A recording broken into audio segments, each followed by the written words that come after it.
চন্দ্রকে খুঁজতে খুঁজতে মেয়েকে নিয়ে সবার সামনে হাজির হলো সোহিনী আর সোহিনীর মেয়ে। ভয় পেয়ে গেল চন্দ্র। আর এদিকে কমলিনী সহ চমকে গেল সবাই। হ্যাঁ বন্ধুরা, এমনটাই দেখা যাবে, তাই সম্পূর্ণ জানতে ভিডিওটিতে লাইক দেওয়ার, চ্যানেলটি সাবস্ক্রাইব করে দেখতে থাকুন। গল্পের শুরুতে দেখা যাবে চন্দ্র সবার সামনে দাঁড়িয়ে সবাইকে বলে, আসলে জানো তো, সবারই এই জীবনে নিজস্ব চিন্তা ভাবনা করার অধিকার রয়েছে, নিজের মতো করে বাঁচার অধিকার রয়েছে। সেই জন্যই আমি বলি, কমলিনী যেটা বলছে, কমলিনী যেটা চাইছে সেটাও কিন্তু ঠিক। ও ওর মতো করে বাঁচতে চায়, ও ওর মতো করে সবটা যাচাই করে নিতে চায়। কুমু, তুমি যাচাই করো না। তবে আমি এতগুলো বছর পরে ফিরে এসেছি, 10 হাত নিয়ে ফিরে এসেছি তোমাদের কাছে। আর সবাই তো আমাকে ঠিকই 10 হাত দিয়ে এগিয়ে নিয়েছে, গ্রহণ করেছে। কিন্তু শুধুমাত্র তুমি আমাকে গ্রহণ করতে পারছো না।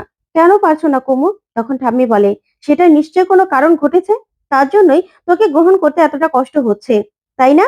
এতদিনে তো আর বুঝতে পারিনি যে তার মনের এত বদল হবে। তখনই বুবলাই বলে, কেন ঠাম্মি, আগে যখন আমি বলেছিলাম তখন তো তোমরা সবাই আমাকে কথা শুনিয়েছিলে, আর এখন এখন সেই কথাটাই সত্যি হলো তো? তখন কুচি বলে, বুবলাই, ভুলে যেও না তুমি কার সম্পর্কে কথা বলছো। তোমার মা হয় উনি। তুমি মুখ সামলে কথা বলো, যাতে তোমারও লজ্জা পেতে না হয়। বুঝতে পেরেছো? তখন এই কথাতেই চন্দ্র বলে, আহ বুবলাই, কেন এরকম করে বলছো বলো তো? তখন বুবলাই বলে, কি করব আমি, যেটা বলেছি সেটা তো সত্যিই বলেছি। এখানে দোষটা কোথায়? দোষটা কোথায় আমার বাবার? তখন বাবিল বলে, আচ্ছা মা, তুমি কেন বাবাকে মেনে নিতে পারছো না বলো তো? তুমি কি চাও? কি চাও তুমি? তখন মিঠি বলে, হ্যাঁ মা, তোমার কি সমস্যা বাবাকে মেনে নিতে? তুমি কেন বাবাকে শুধু শুধু সন্দেহ করছো বলো তো? আর তুমি চাও কি? কি চাও তুমি? বাবা চলে যাক আবার? তুমি এটাই চাও? তুমি কেন এরকম করছো? তখন কমলিনী বলে, আমি কিছুই চাই না মা।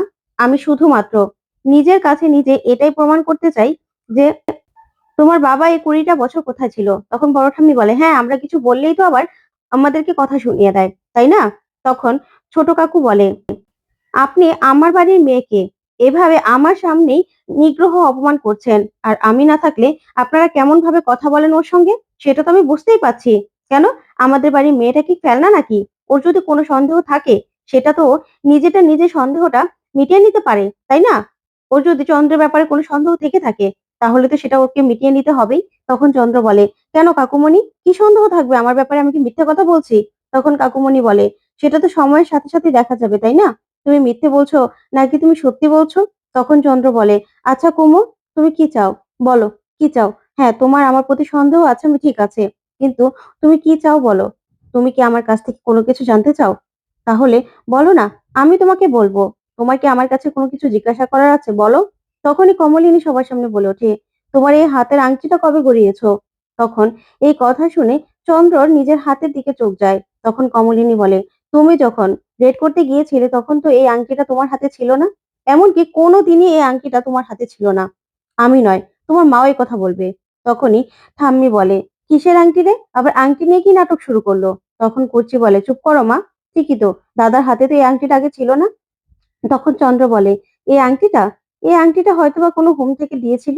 তখনই মিঠিল বলে, আচ্ছা কাকুমণি, কোনো হোমে আংটি দেয় বলে তো শুনিনি। হোমে কি কোনোদিনও আংটি দিতে পারে আপনার মনে হয়? তখনই এই কথা শুনে চন্দ্র বলে, আচ্ছা মা, না হলে আংটিটা কোথা থেকে আসবে বলো তো? আমার তো মনে পড়ছে না। আমার তো মনে আছে যে এই আংটিটা আমার হাতেই আছে সব সময়। তখন কমলিনী বলে, না, এই আংটিটা তোমার হাতে ছিল না।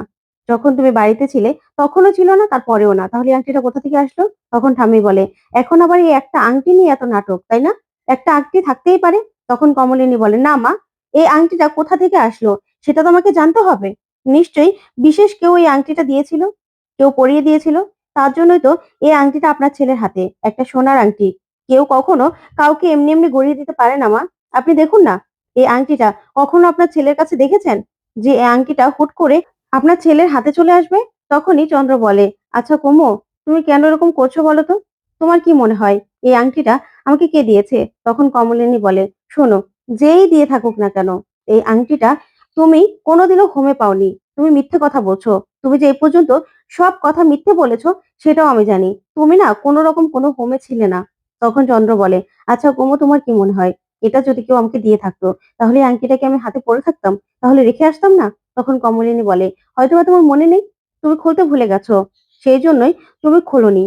তাই তোমার হাতে রয়ে গেছে এটা। এটা হয়তোবা তুমি খেয়ালই করোনি।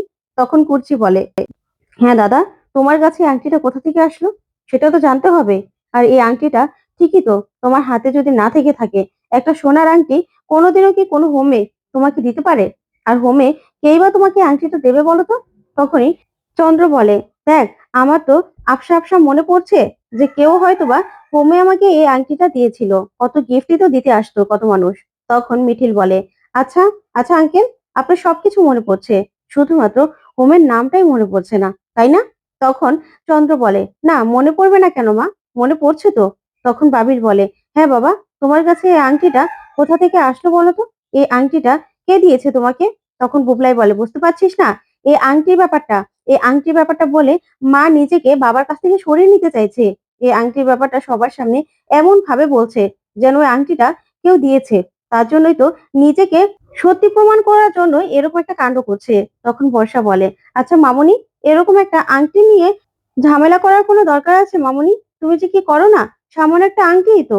তখনই কমলিনী বলে, শোনো বর্ষা, তোমার সঙ্গে না এই নিয়ে আমি কোনো কথা বলতে চাই না। আর শোনো চন্দ্র, তুমি কি ভেবেছো যে তুমি এই যে একটা আংটি, তারপরে তুমি এই 20 বছর কোথায় ছিলে? আমি বের করব না? হ্যাঁ, আমি বের করব।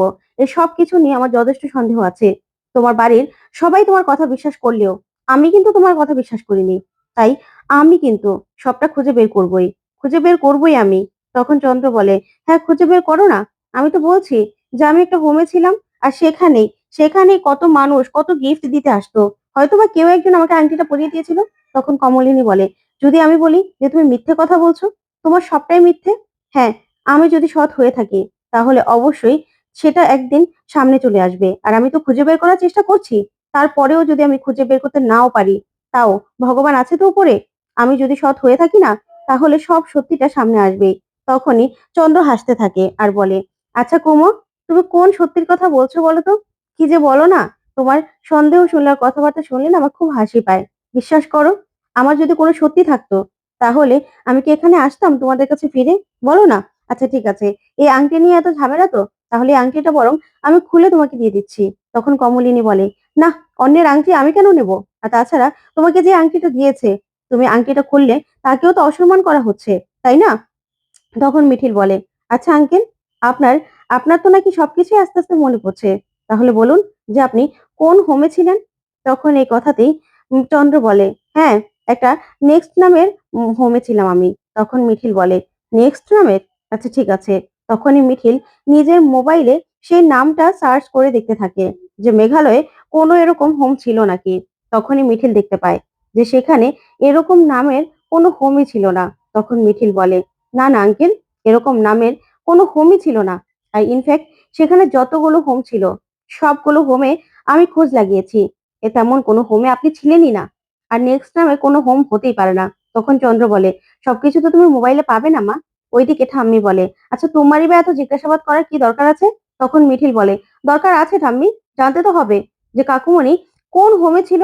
আর তাছাড়া এরকম নামের কোনো হোম নেই। আর ওখানকার কোনো হোমে আপনি ছিলেন না। তাহলে আপনি কোথায় ছিলেন আঙ্কেল? তখনই এই কথা শুনে চন্দ্র বলে, আচ্ছা মা, তোমরা তো দেখছি আমার পিছনে একদম উঠে পড়ে লেগেছো। আমি তো বলছি যে আমার তেমন কিছু মনে পড়ছে না, তবে রাস্তাটার নাম মনে পড়ছে। বলবো? তাহলে তো তুমি সেখানে খুঁজতে যাবে নাকি কুমু? তখন কমলিনী বলে, ওই যে তোমাকে বললাম যে যদি আমি সৎ হই না, তাহলে সত্যিটা এমনি এমনি সবার সামনে চলে আসবে। তখন আমাকে আমাকে কিচ্ছু করতে হবে না, কিচ্ছু না। তখন বাবিল বলে, আচ্ছা মা, তুমি কি বলতে চাইছো? তখন কমলিনী বলে, এখন আমি কিছু বলতে চাই না বাবা, তবে সময় হোক, সবটা না সামনে চলে আসবে। দেখো, তোমরাই দেখবে, সব সামনে চলে আসবে। তখন ঠাম্মি বলে, হ্যাঁ, আমার আমার ছেলেটাকে এখন সবাই মিলে হেনস্থা করবে, তাই তো? তখন কুর্চি বলে, না মা, এই আংটিটা কোথা থেকে আসলো সেটা তো সবার ক্লিয়ার হওয়া দরকার। এরকম একটা সোনার আংটি কখনো কি হোমে দিতে পারে? তখন কমলিনী বলে, সেটাই তো, এরকম একটা সোনার আংটি, তারপর 20টা বছর তুমি কোথায় ছিলে সেটা তো আমাকে জানতেই হবে। আমি তো জানবোই চন্দ্র, তুমি তুমি এই 20 বছর কোথায় ছিলে। 20 বছরের গল্প না জানা পর্যন্ত আমি যে কোনোভাবেই তোমার সঙ্গে সংসার করব না, কোনোভাবেই তোমাকে আমি মেনে নিতে পারবো না। পারবো না আমি মেনে নিতে। তখন ঠাম্মি বলে, হ্যাঁ, সেটা তুমি মেনে নিতে পারবে কেন? এখন তো আমার ছেলেটাকে দূরে সরানোর জন্যই এসব কথাগুলো বলছো, তাই না? তখন কমলিনী বলে, শুনুন মা, আমি না কারো কোনো কথা শুনতে চাই না। অনেক আমি নিজে সবার মতো করে বেঁচেছি। এবার আমি শুধুমাত্র আমার নিজের মতো করে বাঁচতে চাই। আমি অন্য কারো মতো আর বাঁচতে চাই না। বুঝতে পেরেছেন?" তখন চন্দ্র বলে, "বেশ কুমু, তুমি যখন এই শুধুমাত্র এই একটা কারণের জন্য তুমি আমার সঙ্গে কথা বলতে চাইছো না, সম্পর্ক রাখতে চাইছো না, তাহলে তো তুমি চেষ্টা করো।" ওইদিকে কাকুমণি বলে, "হ্যাঁ, আমার বুড়িমা তো আর বসে থাকবে না। আমরাও আছি। আমরাও চেষ্টা করব।" তখন এই কথাতেই কমলিনী বলে, "হ্যাঁ, যতক্ষণ না পর্যন্ত ওই ২০ বছর তুমি কোথায় ছিলে? সবটা ক্লিয়ার আমার কাছে না হচ্ছে ততক্ষণ পর্যন্ত আমি তোমার সঙ্গে সংসার করতে পারব না। এটা আমি তোমাকে জানিয়ে দিলাম। আর সবটা যখন ক্লিয়ার হবে আমার কাছে, আর তুমি তো কোনো প্রমাণও দিতে পারছো না যে তুমি নিজের সম্পর্কে কোনো প্রমাণ দিতে পারছো। যতক্ষণ না পর্যন্ত সবটা প্রমাণ হচ্ছে, ততক্ষণ পর্যন্ত আমি তোমার সঙ্গে সংসার করতে পারব না। এটা আমি তোমাকে জানিয়ে দিলাম। তখন এই কথা শুনে সবাই অবাক হয়ে তাকিয়ে থাকে। তারপরে দেখা যাবে সন্ধ্যাবেলা। চন্দ্র, কমলিনীর মা, বাবা, দাদা, বৌদি, নতুন সবাইকে খবর দিয়েছে। তখন সবাই আসলেই সেখানে কমলিনী আসে। এসেই বলে, "এ কি বাবা, মা তোমরা এখানে?" তখন কমলিনীর বাবা বলে, "হ্যাঁ, চন্দ্রই তো আমাদের আসতে বলল।" তখন চন্দ্র বলে, "দেখুন, আপনাদের সঙ্গে আমার একটু কথা আছে।" আর কমলিনী তো আমাকে মানতেই চাইছে না। তাই কমলিনীকে আর বলা হয়নি। তখনই কমলিনীর দাদা বলে, "কিন্তু আমাকে কেন আসতে বলেছো সেটা তো বলবে। আজকে আমি অফিসে যেতে পারলাম না। অফিসটা বন্ধ হয়ে গেল।" তখন চন্দ্র বলে, "দেখুন, আপনাদের বাড়ির মেয়ে আমাকে কিছুতেই মানতে চাইছে না। ওর মনে তো আমার জন্য হাজারটা সন্দেহ। আমি এই ২০ বছর কোথায় ছিলাম? তারপর আমার হাতে আংটি কি করে আসলো? আচ্ছা আপনারা একটু বোঝান না, যাতে ওর সন্দেহটা কমে যায়। নতুন, তুই একটু বোঝা না।" তখন নতুন বলে, "দেখ চন্দ্র, এ ব্যাপারে আমি তোকে কোন রকম কোনো হেল্প করতে পারব না।" তখন চন্দ্র বলে, "কি বলছিস তুই? তুই তো জানিস আমি কেমন?" তখন নতুন বলে, "হ্যাঁ, তুই কেমন সেটা আমি জানি। কিন্তু তোর বউ তোকে আরো ভালো করে চেনে। তাই তোর বউয়ের মনে তোকে নিয়ে কি সন্দেহ আসবে না আসবে সেটা তো আমি বলতে পারব না। সেটা তো তুই বুঝে নিবি, তাই না? সেটা আমি কি করে বউঠানের মন থেকে তোর ব্যাপারে সন্দেহ দূর করব?" তখন কমলিনী বাবা কমলিনীকে বলে, "আচ্ছা বুড়িমা, তুমি কিসের জন্য সন্দেহ করছো? যে ও ২০ বছর কোথায় ছিল সেটা নিয়ে তো? তা আস্তে, আস্তে তো চন্দ্রের সব কথা মনে পড়ছে। ও তো বলছে।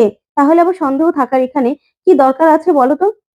তখন গোপলাই বলে, "দরকার আছে না? দরকার তো আছে, তাই না?